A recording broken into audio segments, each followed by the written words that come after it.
So think about this statistic. According to the CDC, 91 Americans will die today from an opioid overdose. Compare that to the 6 who'll die today from alcohol poisoning.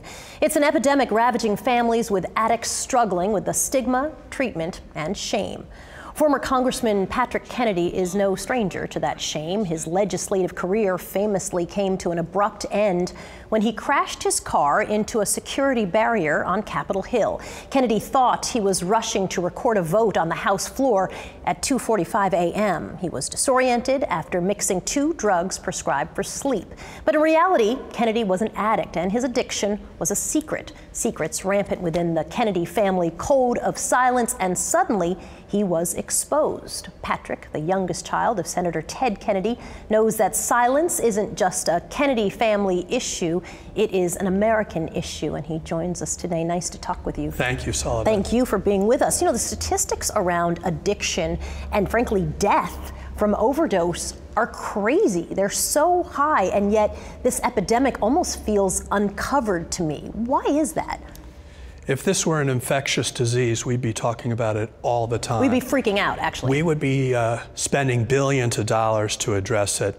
Think of how much we were panicked about Ebola, Zika, and we have more people dying of opiate overdose than were in a year than were killed in the entire Vietnam War.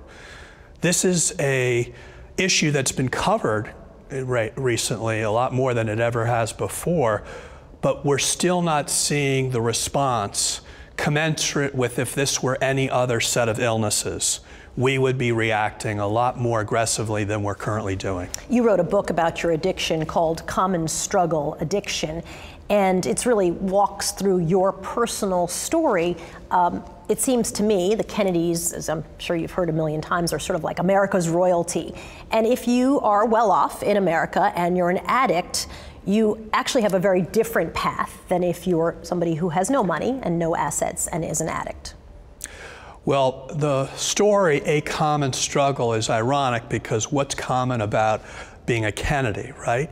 The irony is I kept my family's secrets, my mother's alcoholism, my dad's self-medicating to post-traumatic stress, all to myself, not realizing that all of these things were written about voluminously in books all through the bookstore.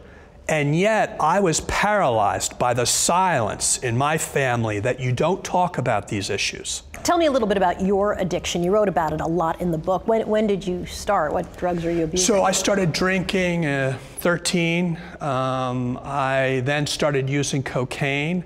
Shortly thereafter, I bottomed out principally because of the cocaine at age 17, where I went to drug rehab for the first time in my life. That was to end up being the case for me on numerous other occasions as I progressed in my illness, forgetting the fact that I have a chronic illness and that it can't be treated with one episode of care.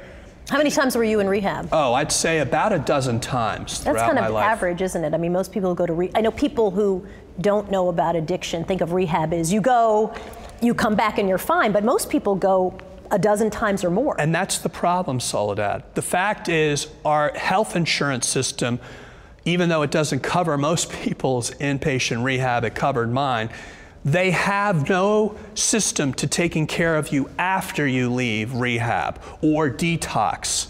And the big challenge we have in our medical system today is to treat this like a chronic illness, like we would diabetes or like we would asthma. How is your addiction today? Do you struggle all the time?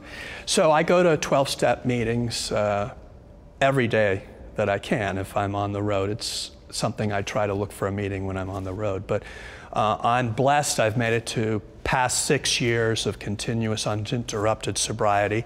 And I'm able to do that because I have a large support group, people who are also in recovery with me.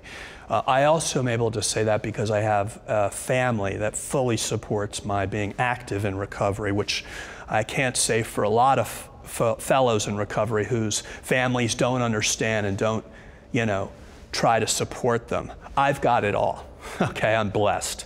So, but I have to take this one day at a time, as they know, everybody knows in the program.